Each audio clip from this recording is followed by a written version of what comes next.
Welcome to Happy Talks with Dr. Alice and Donovan. Dr. Alice Fong is a holistic naturopathic doctor and founder of Amor de Soi Wellness. And Donovan Jensen is a software engineer and founder of HowToHappy.com. Together, they're out to cause more happiness in the world. Hello, everyone. Welcome to Happy Talks. My name is Dr. Alice, and this is my amazing co-host, Donovan. And today we have a special guest, Shane Manier. She is a creative coach, a visual artist, a Tedx keynote speaker, trauma-informed care instructor, poetry mentor, national spoken word poet, and founder of the Guerilla Poets, a nonprofit art collective dedicated to empowering others through the arts. Please welcome Sean. Thank you so much for joining us. It sounds like you've been up to a lot of things. That's really cool. Yeah, I wear a lot of hats, but it's all good. It's one of those like multi-passionate, lives I get to live. So awesome. That whole refusing to choose, right? Love it. Love it. I can relate to that. Excellent. So yeah, tell us a little about your story and what was your path to becoming a creative coach? So I grew up traveling, and I grew up in a really weird dynamic. I grew up around the Hells Angels and biker gangs and construction workers. My father built glass factories for a company called Southern Industrial. And so we just moved from job site to job site. So I lived this kind of very gypsy-esque life, with very little rules, right? Which got me into a lot of rebellious trouble, but also instilled that kind of carving my own path, and this sense of independence. And a lot of my work centers around this weird sort of like Americana spirit of like frontierism and, just that kind of whole vibe, right? Mm-hmm. But because I was experiencing so much and I was like usually the only child present, it needed to go somewhere, right? I had to express myself somehow. So as soon as I was able to pick up a pen, I was writing poetry, I was drawing art, I was expressing myself in these forms.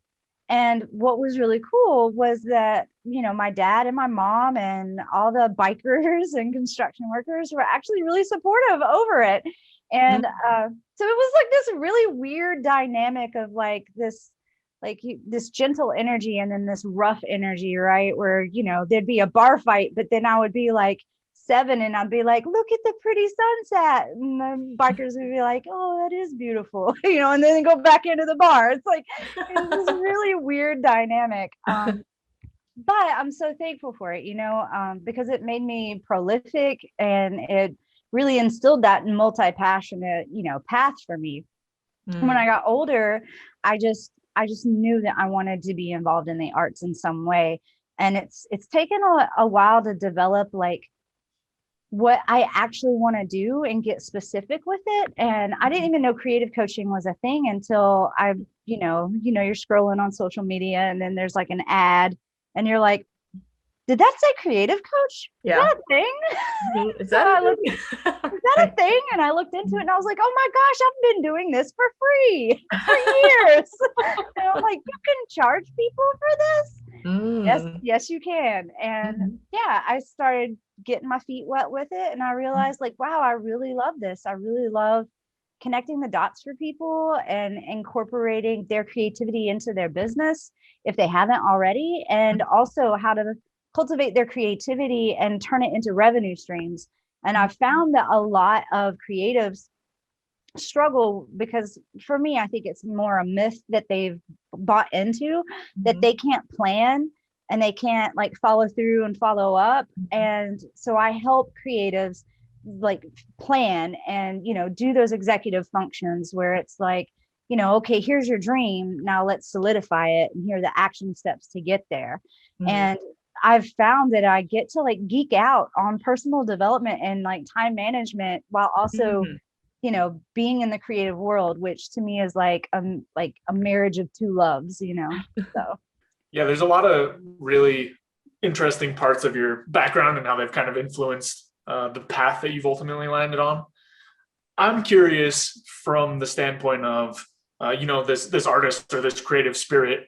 It almost seems like generically it might be at odds with kind of coaching, right? So I'd be curious how you kind of approach some of those pieces. I personally don't think they're at odds, but I could see how it's like, the stereotype of like, I want to be free artist, do whatever I want. Like, how do those two things mesh? No, that's a great question, y'all, because seriously, it's again that mindset of, oh, if you're a free spirit, then there's like this stereotype of like you're a flaky artist, all those things, like you say you're going to be there, but you don't show up. And like, for me, because of the rough atmosphere, like these men were getting arrested for like violence. They were getting killed. They were, I was very aware at a young age that like, we ain't going to be here forever.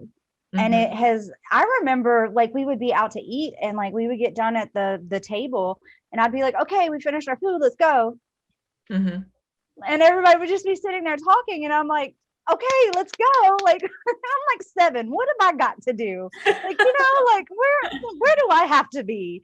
But I would remember just like this constant sense of urgency. And that to me led into time management and things like that, because I did have so many things that I wanted to do and they were important to me. And I was very aware of, our own, mortality, that I knew that I had to get good at scheduling and planning if I wanted to achieve all of them.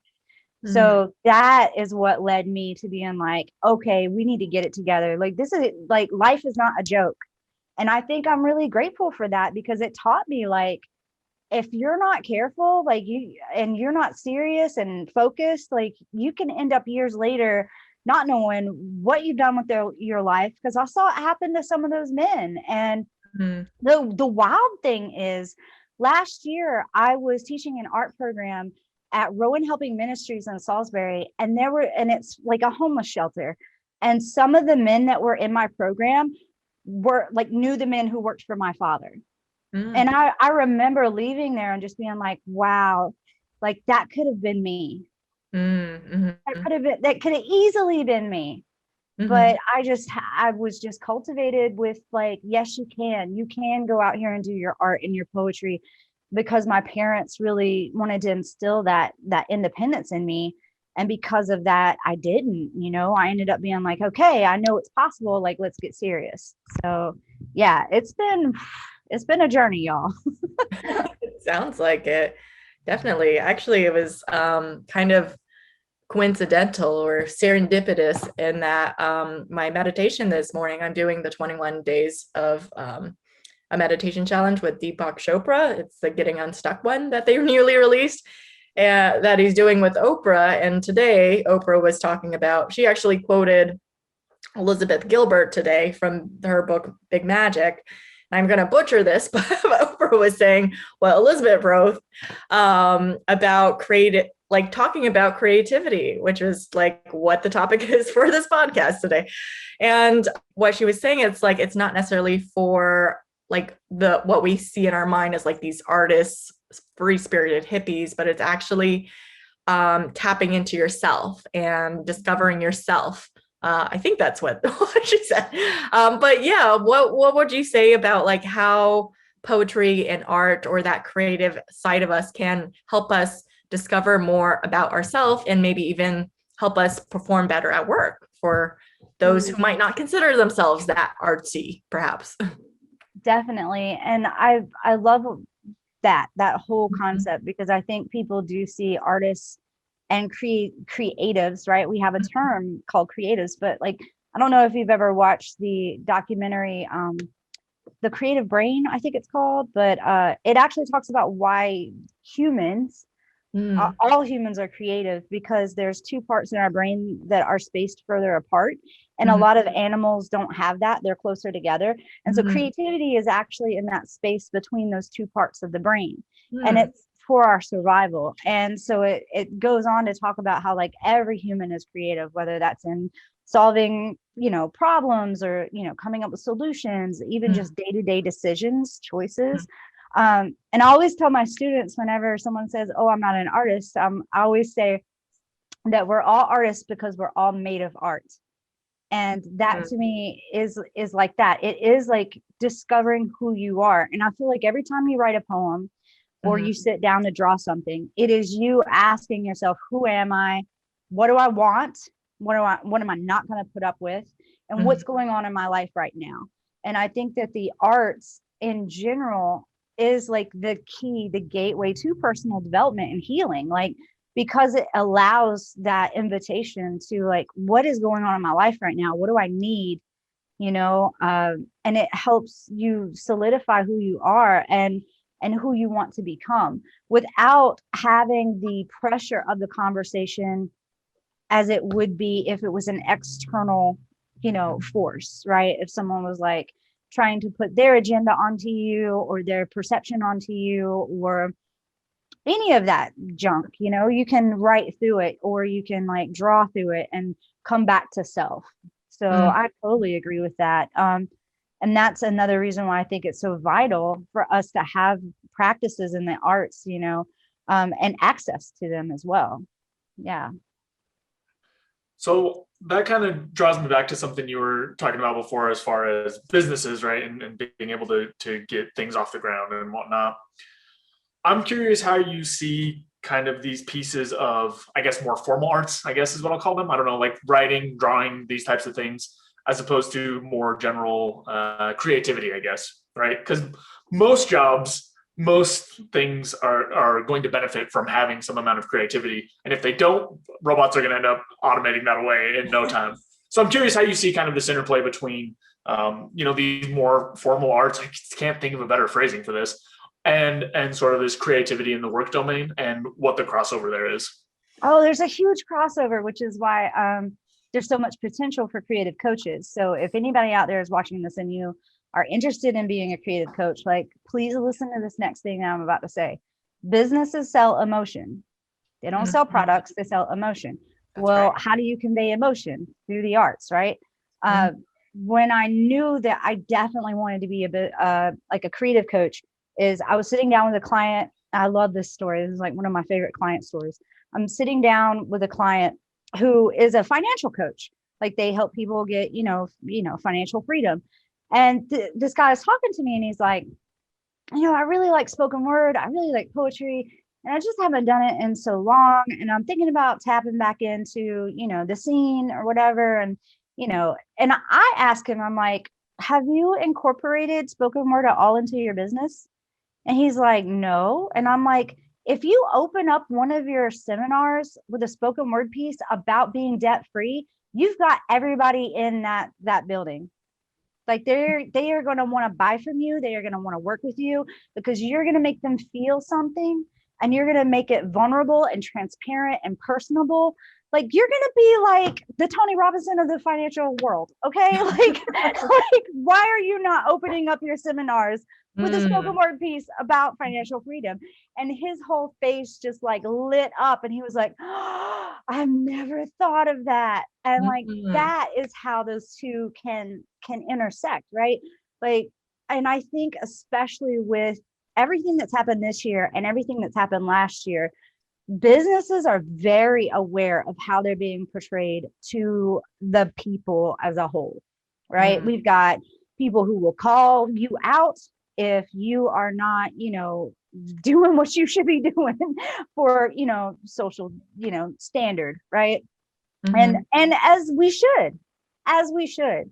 But one way to do that is through, like, when you start to sit down and look at your business and look at what are my values, what are these things, the arts really can help with that. I've gotten onto a lot of nonprofits too who want diversity on their board, and they just think that they can just go out and get a bunch of diverse people and put them on the board without anything. And it's like, no, like, that's not going to be a safe environment for people you are bringing in.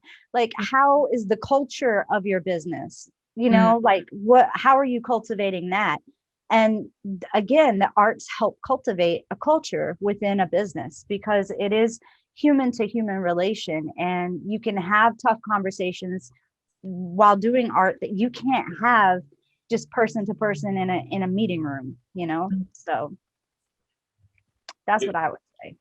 Makes a lot of sense. It almost makes my question embarrassing. Like, hey, how do we combine these two things? Have you tried doing them together in the same place? Oh, that makes sense. People don't think about it though. They don't, because we still see the arts as a commodity instead of a necessity. Even artists, like, Yeah. I don't know how many, especially last year, like there was a lot of people who were in my circle who were getting upset that I was charging people. And I'm like, art supplies cost money, right? Yeah, right. But like there is this whole like, oh, I can't invest in myself. I can't invest. But like, we're not seeing that when you invest in yourself as an artist, you are also investing in the community that you serve. Like, you know what I mean? Like, so even artists have like a little seed of, oh no, this is a commodity, you know? Yeah. Yeah, I like the reframing, and that, as a business owner and as someone who I consider myself artistic and creative, but I feel like your client, I don't tap into it, or it just feels like it's been brushed to the wayside because there's other more important priorities in life, in my hectic, busy life. And yeah, actually, I'm working on creating a new webinar workshop. And I realize that's absolutely the truth, is that I am accessing my creativity with creating a story. You have to create story, and you have to touch on emotions. You have to share your story effectively and really like reach people. And I don't know why I never made that association. Like, I don't feel like I'm putting out art when I'm just like, I'm like doing business. That's what I'm doing. But I think maybe if I reframed it as like, oh, that might make the process a little more enjoyable, because when I think of art or creativity, it's like fun and versus like work. So I think that could definitely benefit, and maybe even produce something a little more attractive to people, because if it's something that came out of joy versus something that was like work, then it might make a difference.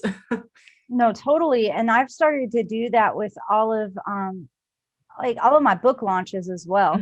Like, I've started figuring out the things that I enjoy doing in the process and trying to incorporate those in. So now I have a photo shoot for every book release now, just because it's fun. Ooh, that is fun. Because it's fun, and it gives me material to use for the promotions, so like trying to figure out, how can I make this creative play when it's something that I'm resistant to, or something that I'm not looking forward to doing. So yeah, definitely. Great. What ways do you, like, when someone starts to work with a creative coach, like, where do you start typically? Like, what's that starting, or what's your typical client? I know there might be a broad spectrum, but what do you typically see, or what's a common thing that you see, and where do you usually begin with them? I'd be curious. Yeah. Oh no, that's fine. Especially since it's kind of like I don't know, it seems like it's a new industry, but at least I was not aware that it was a thing until I wasn't either. Right. So there's usually two types of pain points that people approach me on. One is they have a goal, but they don't know how to meet it. They don't know how to get there, right? So that, like, let's say a lot of my clients, they want to produce a book, a personal development book. Oh, okay. And then they want to launch a course from that, right? And I've done that for people as well. So one client I had, she was like, I don't even know really what the book's going to be about. And I was like, give me all your journals. And literally she gave me like 7 journals, and I went through her journals, and I was like, oh, this piece connects to this and this and this. Okay. And so I put little Post-it notes throughout all the journals, all her material. And I was like, this is your book. So voice to text these in a doc, and then I will format it into a book. And so we did that. And then from that, she's going to launch a course from that book. So that's cool. Yeah. So that could be, a client will be like, I know I need to do this to get to the next level that I want to do with my art form or with my philosophy. And so I kind of connect the dots for them, and then lay out the action steps all the way up until like the book launch and then the course, like putting together that. And then there's the other type of client where they don't know what they want to do. They just want to do something. Like, Okay. they just want to do something. I literally this morning got an email from a lady and I was like, oh, I cannot wait to work with this woman. She literally in her subject matter was like, I don't know what the hell I need. I just need something. And I was like, all right, let's figure it out, you know? So it's guidance to like that self-discovery, like, okay, you know, you've got this feeling of, oh, I want to do something, right? So let's tap into it and discover together what that is, right? Because I'm not a guru. I'm here to guide you to yourself, right? And to uncover these things, right? And or connect the dots. So like when it comes to a client like that, it would be, okay, what are you drawn to? Now let's investigate that and figure out, well, why, right? And cultivate that to figure out, is it poetry? If it is poetry, is it activism? Is it teaching? Is it, curating a show? Is it like, do you see yourself doing a college tour, or do you see yourself, in galleries and you have dancers behind your poems and it's in a whole experience, right? So it's figuring out what calls and speaks to them and then showing them the doorways to make that happen in their life. Because a lot of times people will have a vision, but they don't know, like, what's your first step to get there. And so I help with the planning of that. I'm like, okay, well, first we need to find venues. We need to find grants if you want a big show like that. So I help the planning stage as well. Okay. Yeah, that sounds really beneficial for a lot of people. And I didn't even think of like that book idea. I always, when I'm on my bucket list is to write a book at some point, but when I think about it, I like dread the process. So it's never even begun. But I did establish that I most likely will, actually, I think this was it might have been from Elizabeth Gilbert's book, Big Magic too, because I did read that book where I think she was sharing about how Brene Brown would speak her books and have, like, she would go to a beach house with a couple girlfriends, some wine, and then she would just speak her book and then they would transcribe it, like make it pretty. And I was like, yeah, that's because I don't know, I get like the writer's block when I'm just like staring at this blank open document and I'm like, I don't know what to write. But, you ask me a question, I can talk for ages. So I could definitely talk for endless. You tell me the topic, I could talk about it. So actually, I have a how it's going to client. be produced. Yeah, I have a client right now. That is our work dynamic. Is she'll say, "This is what I want to do," and so I come up with a list of questions and I ask her, and I just record her, and then I transcribe it. Like it's all about finding your in order to get it done. And reframing what that looks like, because again, you would think, okay, if I'm going to write a book, you have this image of, okay, you're told, like, you sit down at the computer or you sit down and you write, right. Like, it doesn't have to be that way. Yeah. As someone who just finished a book, I can tell you right now, I would much rather have gotten drunk and talked to my friends as opposed to what I actually did do. No, but I think it's great. Like, for that's one really great example of, like, there's one kind of stereotype of a way to do things. And the type of book I was writing, I didn't need to go sit down. Like, there's no way I could have spoken what I needed to get in there. But there are other ideas that I have had that I have thought about, like, oh, I can make this into a book too. And that would fit perfectly for that. So it's just nice to have extra perspective and to break out of some of these, like, okay, this is the way you have to do it. And I imagine it is incredibly useful to have support in the logistics side of things, because I know I've had a ton of projects that I'm thinking, like, oh, this would be so cool, and this would be so cool, and this would be so cool, and I don't really know how to start, so I'm gonna work on something else instead that I actually know how to do. And that's how you get, like, the Post-it notes all over the house, and like and the Google Docs that are like 5 pages long of ideas, right? And but like that could also be like fun to have as well. Like, I've tried to take the pressure off myself when I do get ideas like that, and just realizing, like, that's the other thing, is like getting real clear on what it is you want because I've come to know that some of the ideas I get aren't for me. I had this whole like publication company I was gonna produce, and I'm like, no, I'm not. No, I'm not. Like, this is a great idea, but someone else is gonna do this, not me. But yeah, and the logistics is definitely helpful. I love being able to lay out and see it like on paper. It feels like I have this sense of control over it, especially if I can break it apart into pieces. That helps tremendously, especially with things like books. It's like, okay, we don't have to get the whole beginning, middle, and end done like today. It could just be the first 5 pages, and figuring out what works best for clients has been really fun too, because not everybody's the same. Some people work really well with dates. I call them turn in, turn up dates, because I don't like deadline and I don't like due date. It's just like the pregnancy, birth, and baby sounds painful. Let's not call it due date. Let's call it like turn in, turn up, right?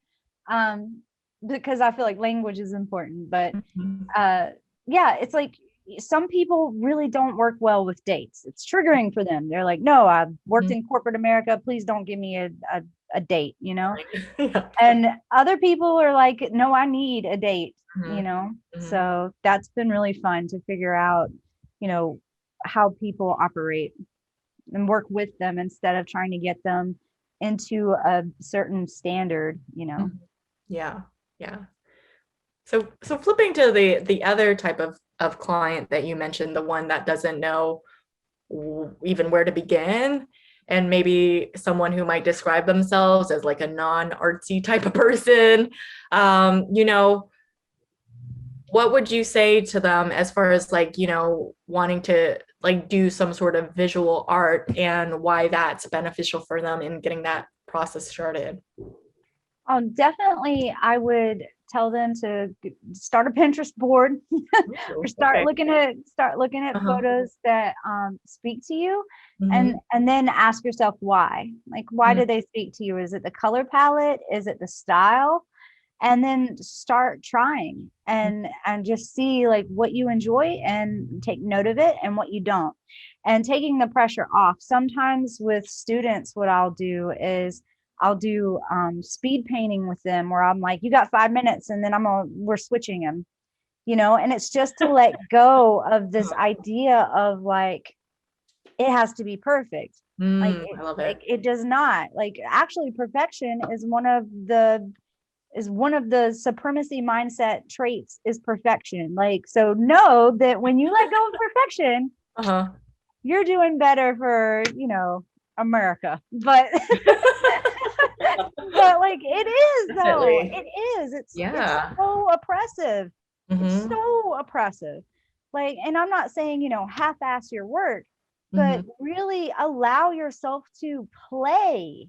Like, it's not life or death here. It's art. Like, you can always paint over it. You can always start again. So I'll suggest that, and try to really cultivate the idea of, if you're not enjoying the process, then you need to start all over anyway, because it's all about the process. And me and a lot of my friends who are artists talk about that as well. Is like, you don't really, when you think back about your projects, you don't really think about the art opening. You think about you in your studio when you were painting it. Like, those are the happy moments, it was the climb to get to the mountain, so yeah.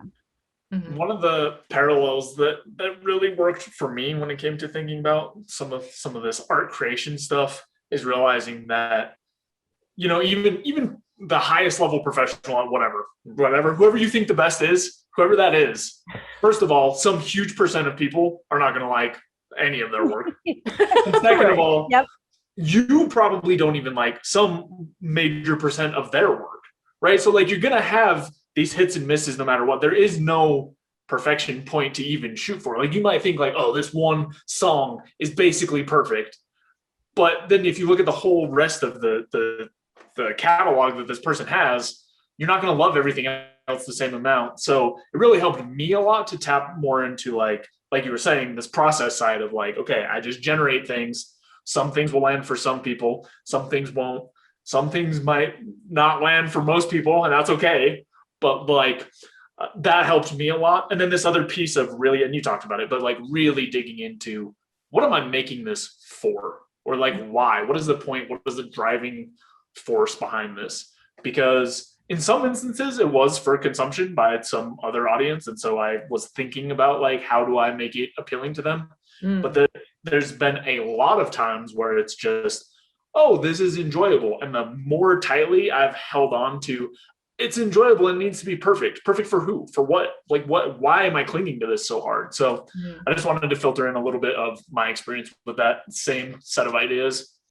Yeah, definitely. And it is this whole like concept too of like allowing it to be out in the world and for it to live on its own. You know, there's a artist in Charlotte, North Carolina called his name is Jim Love, I think it is. But he says, like, after I create it, it is none of my business what people think about it. I did my duty. I put it out there into the world. It is none of my business what someone else has to say about it. And I'm like, wow, like that philosophy really changed the way I see stuff too, because we see the art as the artist a lot of times. And that gets all into cancel culture and everything else. Like, is the art the artist?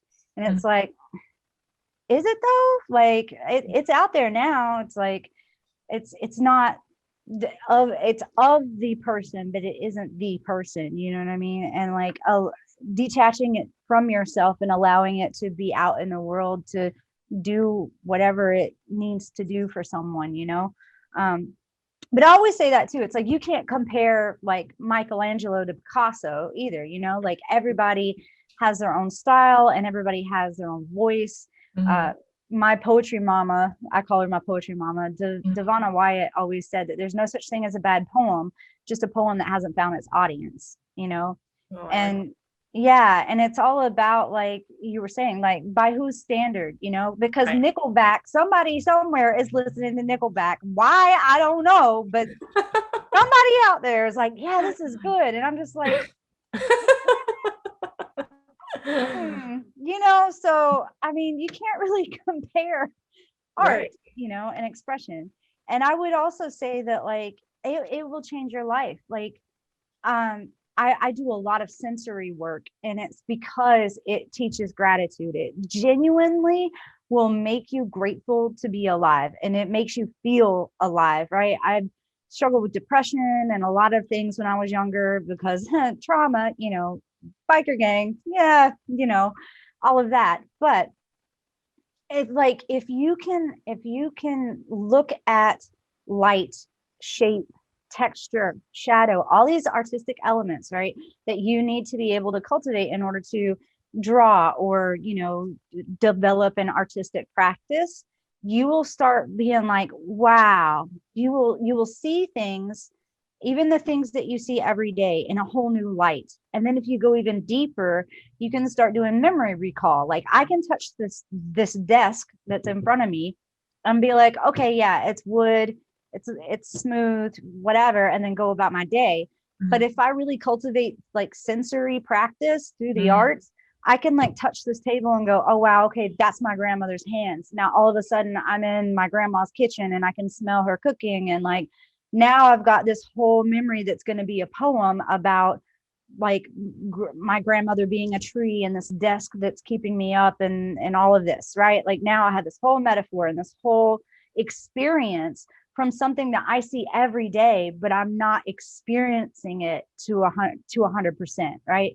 And that, I would say, is why if you struggle with depression, if you struggle with anything like that, the arts can completely change your life, because you're able to make those connections and see the beauty that is underneath the surface that we can't normally see when we're blinded by all of these external things, you know.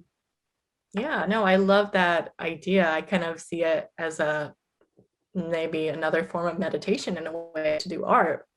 And that meditation or mindfulness practice is to become present in the moment. And, you know, because when we're depressed or anxious, we're often caught up in all of these thoughts that weigh us down. And, if we can just really be with the present moment, the sensations, the sensory things that you mentioned, that can really just like draw our attention to like, oh, what does, I feel like my skin is warm right now because it's freaking hot right now. And I just noticed, I just actually did this meditation, and the leader, this different meditation today, and the leader was just having you notice the subtle sounds of the room. And I was like, there's nothing going on in the room. Oh, there's my dog slightly snoring. Just like these subtle things, like his breathing, or like I just heard the jingle of my earring, and I was like, oh, these like such little things that go unnoticed, but when we just like stay present, we can like experience so much if we pay attention. And a lot of people, if they have experienced trauma, they freak out when someone says be present, because they think that it means that they have to be inside their body, and sometimes they don't feel safe inside their body. But like I always tell them that, there are these tools that you get. There's survival patterns, right? Basically, I think that was a term coined by Maston Kipp. His book Claim Your Power or whatever. That book is incredible. I highly suggest that. That book actually led me to quit my full-time job years ago, and was like, I said I'm out. I'm like, Maston Kipp done changed my life. Yeah.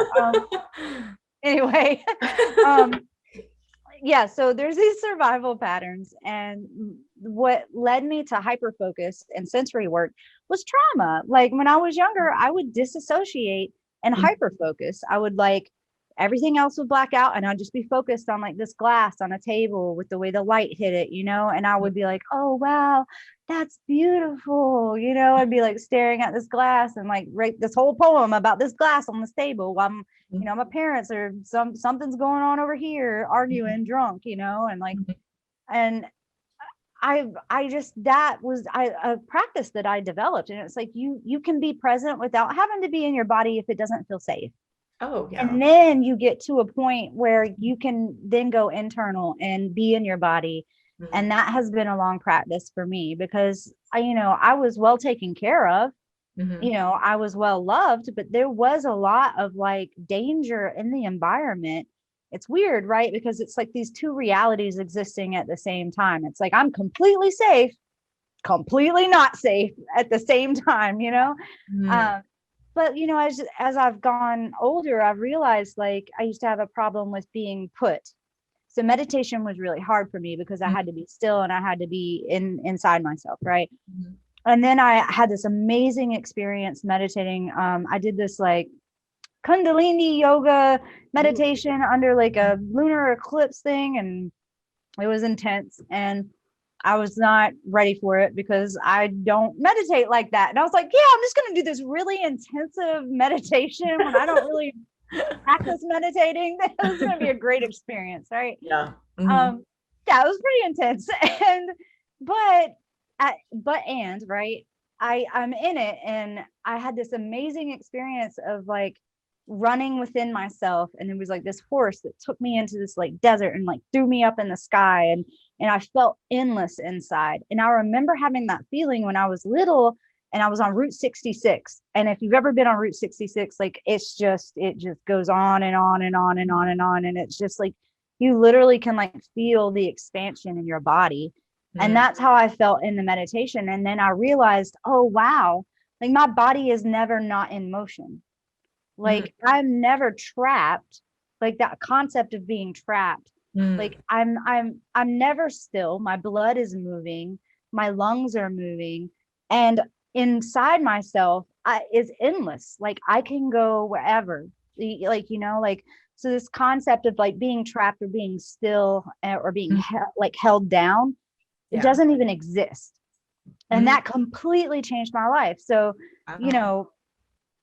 so meditation really does help. And like you can get to a point where you feel safe inside your body, but it's not something that happens overnight, right? Like, and that's why cultivating artistic practices and sensory practice can help heal trauma.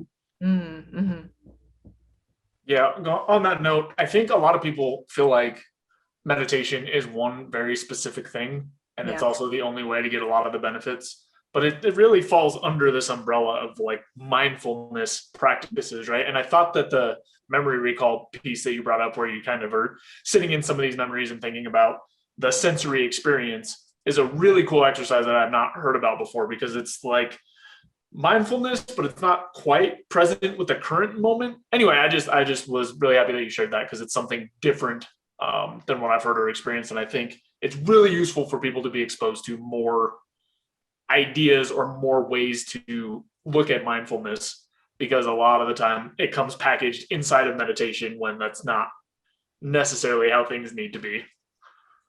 No, totally. And it's the same with like all those sensory techniques too. I had run across somebody, I can't remember where they're from, but they had done an interview with somebody about sensory work. And I watched the interview and I was like, because I was interested, I was like, oh, well, maybe they do what I teach, right? Or, what I help guide people into. And it was not the same thing at all. It was not the same thing at all. And I was like, oh, okay, maybe not. But it's very much this whole reframing of, what these terms mean. Like when someone says disassociation, they think, oh, that's trauma response. And yes, it can be, but it also can be a skill that you learn in order to cultivate your creativity, and it doesn't mean that disassociation, when people think of that, they think, they're outside of their body, they've blanked out. And it's like, we disassociate all the time. Like if you've ever like zoned out and you've been in what I call the fuzzy place, right? And like that, you're just in a restaurant somewhere, and then you realize you're accidentally looking at someone, and because they're looking at you, like, what are you looking at? Like, right? Like we've all done that. We've all been in the fuzzy place, right? Yeah. The only difference is you're being intentional, right? You're being intentional, and you're being like, okay, I'm gonna look at like this. I don't know what's around me. I'm going to look at this cup of coffee, right? I'm going to look at this cup of coffee until I fall in love with this cup of coffee. And like, I can write a love letter to this cup of coffee and talk about the texture, the light, the shadow of it, take an inventory of all the things that I would describe this cup as, until I actually feel grateful that the cup is sitting here in my presence, and if you can do that, then you can start doing it with yourself. So then you can start like building this self-love and appreciation for self, which is incredible, because a lot of people, that's where they get stuck at. They get stuck at like, I can appreciate other people, I can appreciate things I have in my life, but it's harder for me to appreciate myself. Yeah, definitely. Awesome. Well, this has been a really interesting and fun conversation. Definitely realize, I feel like I've been missing my creative part of me, because I was associating, doing art, like singing or dancing. But I realize it's actually all over my life when you really look at it. And that's great. I mean, I still want to do more of what traditional arts that I keep putting off, but I think this is a good reminder that it is like part of us. But yeah, that being said, as we wrap up today, is there anything you'd like to plug, Shane, before we do?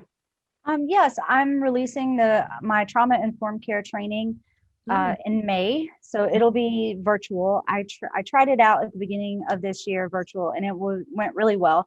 So I'm going to offer that. I do have a time management course that is up on my website called Time Mapping, because we're also trying to dismantle the patriarchy. So no time management. Love it. It's a joke, but really it's more about like mapping out like what you want to do, So I have that on there. I also just released a book called Road Hunger, and it's about wanderlust and having a hunger for something that you cannot name nor tame. And so it's fun. It comes with like a road trip playlist and a scavenger hunt and all of that. It's a fun one. But yeah, so lots of stuff. Just hit at me at my website. Yeah. Awesome. Yes, and we'll link her website and her social media handles below. So be sure to follow her and check her out. And yes, thank you so much for being on our show, Shane. Thank you. This was awesome. And follow the podcast. Thank you. Yes. Thanks so much for watching. If you enjoyed this video, be sure to like it and then go and subscribe to my channel and ring the bell so you get notified when the next video comes out. If you check out in the description below, go to my website where you can get my free fast and easy guide to stress relief. Thanks again for checking us out, and we'll see you next time.